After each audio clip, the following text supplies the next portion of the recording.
अगर आज मैं आपसे एक सवाल पूछूं कि क्या कभी आपने बाबा श्याम के सामने हाथ जोड़कर कहा था कि बाबा, मेरी यह एक इच्छा पूरी कर दो, मैं आपकी अर्जी लगाऊंगा। अगर आपका जवाब हाँ है तो आज का यह वीडियो आपके लिए है, क्योंकि मनोकामना पूरी होने के बाद अधिकतर भक्त एक ऐसी गलती कर बैठते हैं जिसे वे गलती मानते भी नहीं। और कई लोगों के मन में सवाल होता है कि अर्जी लगाने के बाद और खासकर इच्छा पूरी होने के बाद उस अर्जी वाले नारियल का क्या करना चाहिए। क्या उसे घर में रखना चाहिए? क्या उसे फोड़ देना चाहिए? क्या उसे किसी मंदिर में चढ़ा देना चाहिए? या फिर क्या उसे संभाल कर रखना चाहिए?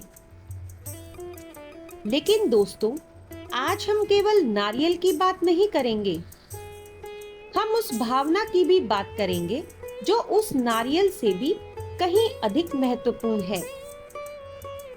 क्योंकि कई बार हम नारियल तो संभाल लेते हैं लेकिन श्रद्धा खो देते हैं, और यही सबसे बड़ी भूल बन जाती है।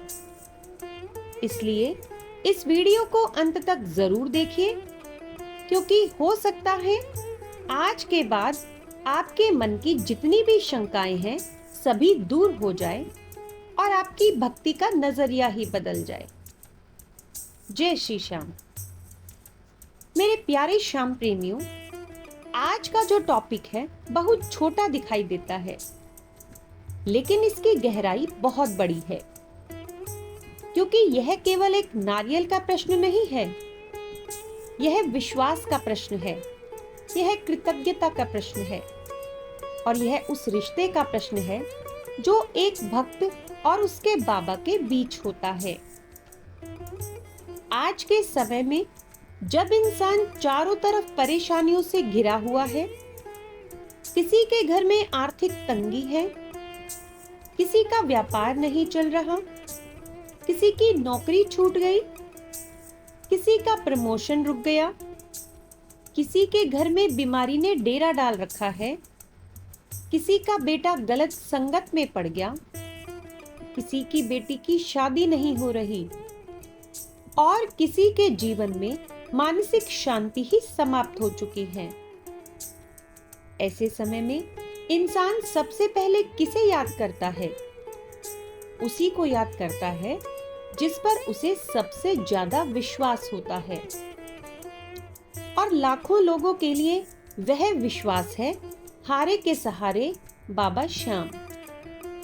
यही कारण है कि लाखों भक्त बाबा के दरबार में अर्जी लगाते हैं। लेकिन क्या आपने कभी सोचा अर्जी का असली मतलब क्या है? क्या अर्जी केवल एक नारियल है? क्या अर्जी केवल एक धागा है? या फिर क्या अर्जी केवल एक रस्म है? नहीं, अर्जी का सबसे बड़ा अर्थ है अपने मन की बात बाबा के सामने पूरी सच्चाई से रख देना। जब इंसान कहता है कि बाबा, अब मुझसे नहीं हो रहा, अब आप संभाल लीजिए, उसी पल अर्जी लग जाती है। नारियल तो केवल उस विश्वास का प्रतीक बन जाता है। लेकिन दोस्तों, एक और बात सोचिए, जब तक परेशानी रहती है तब तक इंसान रोज भगवान को याद करता है, सुबह भी, शाम भी, रात भी, हर समय, बाबा मेरी सुन लो। लेकिन जैसे ही काम बन जाता है, जिंदगी फिर से नॉर्मल हो जाती है, तो सबसे पहले क्या बदलता है? बदलता है भक्ति का समय। पहले रोज मंदिर जाते थे, अब महीने में एक बार हो गया। पहले रोज नाम जप होता था, अब कभी कभी होता है। और पहले हर सफलता का श्रेय बाबा को देते थे, और अब कहते हैं कि मेरी मेहनत रंग लाई। क्या आपने कभी अपने जीवन में या अपने आसपास ऐसा होते हुए देखा है? यदि देखा है तो एक बार मन ही मन स्वीकार कीजिए क्योंकि सच स्वीकार करना सुधार की सबसे पहली सीढ़ी होता है। अब आते हैं आज के सबसे इम्पोर्टेंट प्रश्न पर कि इच्छा पूरी होने के बाद अर्जी वाले नारियल का क्या करना चाहिए। सबसे पहले ये समझ लीजिए कि इस विषय में भारत के अलग अलग क्षेत्रों में, अलग अलग परिवारों में और अलग अलग मंदिरों में अलग अलग परंपराएं हैं। कहीं पर नारियल मंदिर में ही अर्पित कर दिया जाता है, कहीं उसे प्रसाद के रूप में फोड़कर बांटा जाता है और कहीं उसे दोबारा भगवान को समर्पित किया जाता है और कहीं पर तो केवल श्रद्धा के साथ उसका सम्मान किया जाता है। इसलिए यदि कोई यह कहे कि केवल एक ही तरीका सही है और बाकी सब गलत है, तो ये बात उचित नहीं है, क्योंकि बाबा परंपराओं से पहले भावना को देखते हैं। याद रखिए, भगवान वस्तु नहीं, भाव को स्वीकार करते हैं। जरा अपने मन से पूछिए, अगर आपके पास दुनिया का सबसे महंगा नारियल हो लेकिन मन में अहंकार हो, तो क्या वो स्वीकार होगा? और अगर किसी गरीब भक्त के पास साधारण सा नारियल हो लेकिन आंखों में विश्वास हो, तो अब आप बताइए, क्या बाबा उसे ठुकरा देंगे? उत्तर आपका मन पहले से ही जानता है। यही कारण है कि नारियल का जो महत्व है उसकी कीमत में नहीं, उसके पीछे छिपी भावना में होता है।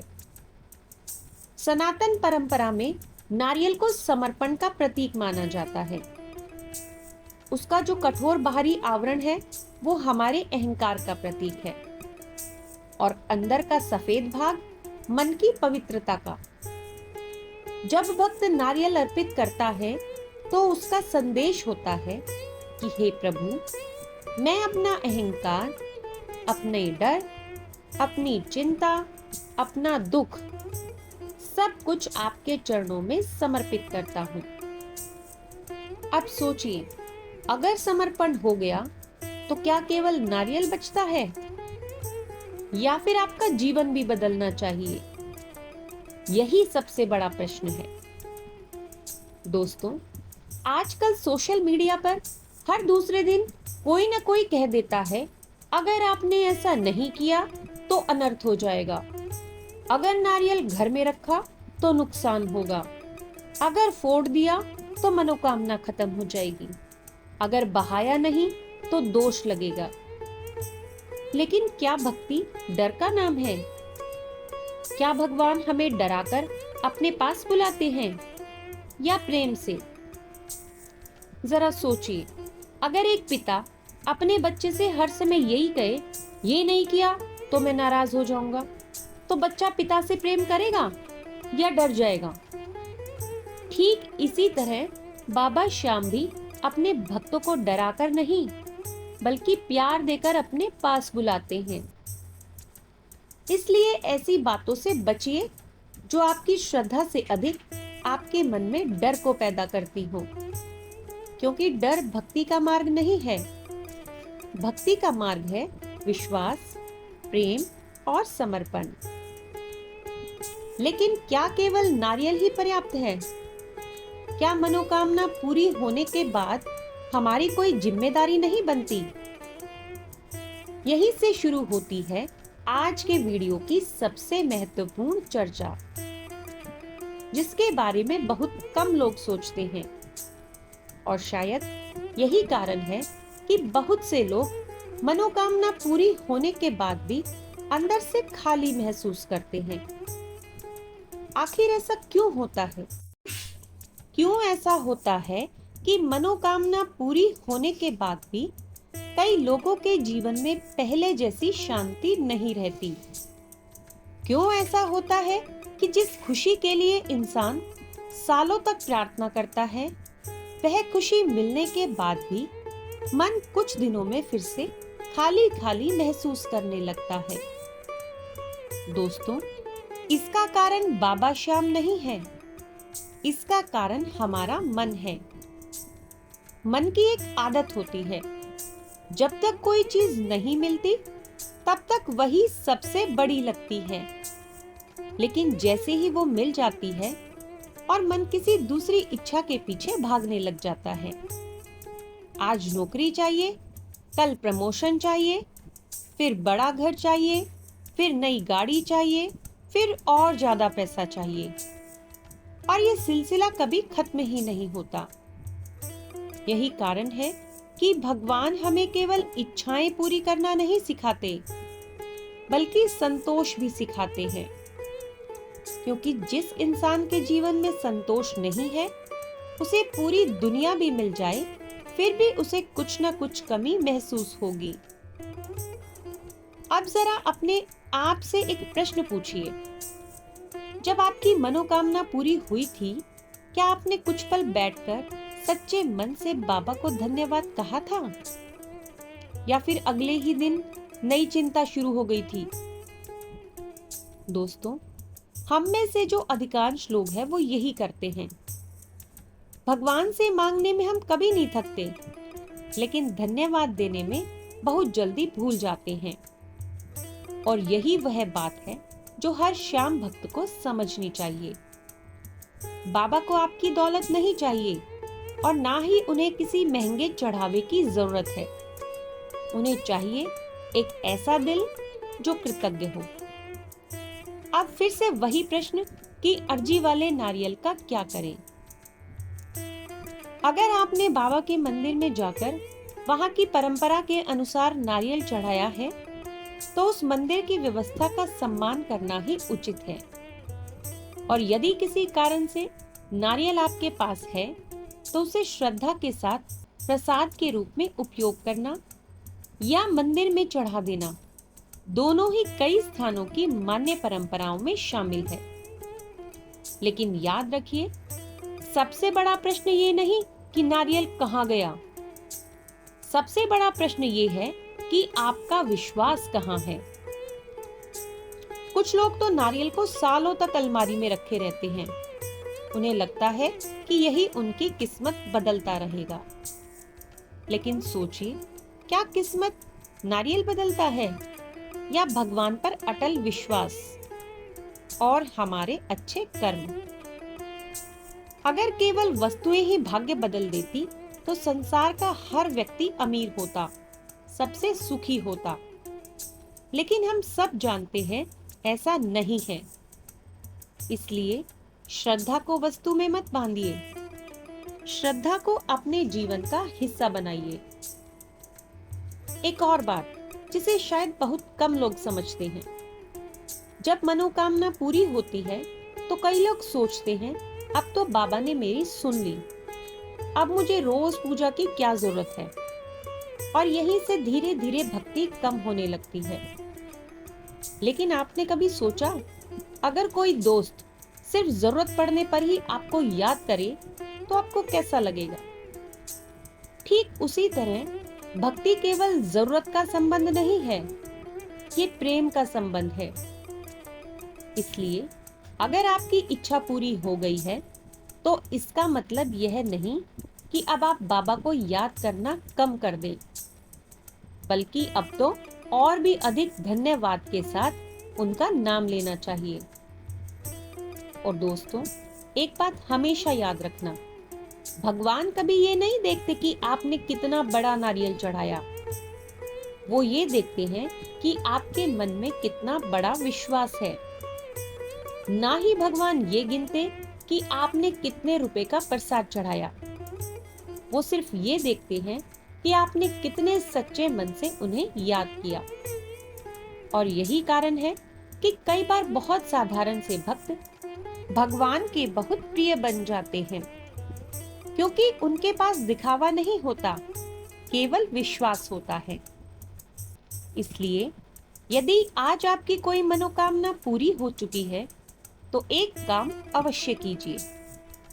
कुछ पल शांत बैठिए, आंखें बंद कीजिए और केवल इतना कहिए कि बाबा, आपने जो भी दिया उसके लिए धन्यवाद, और जो नहीं दिया उसके पीछे भी आपकी कोई भलाई ही होगी। मुझे हर परिस्थिति में आप पर विश्वास बनाए रखने की शक्ति दीजिए। यकीन मानिए, यही प्रार्थना सबसे सुंदर अर्जी बन जाती है। तो दोस्तों, अगर आपकी कोई मनोकामना पूरी हुई है तो आज ही मन बाबा को धन्यवाद कहिए। और अगर अभी तक पूरी नहीं हुई है तो निराश मत होइए। बाबा श्याम कभी देर कर सकते हैं, लेकिन भक्त के विश्वास को बेकार नहीं जाने देते। हाँ, समय उनका होता है और भलाई भी वही जानते हैं। आप बस विश्वास बनाए रखिए, नाम जपते रहिए और अच्छे कर्म करते रहिए। तो दोस्तों, अगर आपको ये वीडियो पसंद आया हो तो इसे हर उस श्याम भक्त तक जरूर पहुंचाइए जो कभी बाबा के सामने अर्जी लगा चुका है या फिर लगाने वाला है। और हाँ, कमेंट में अवश्य लिखें, जय श्री श्याम, मेरा विश्वास अटल है। आप देख रहे थे मैजेस्टिक मंत्रास, जहां हर शब्द श्रद्धा, विश्वास और भक्ति को समर्पित है। जय श्री श्याम, जय खाटू नरेश।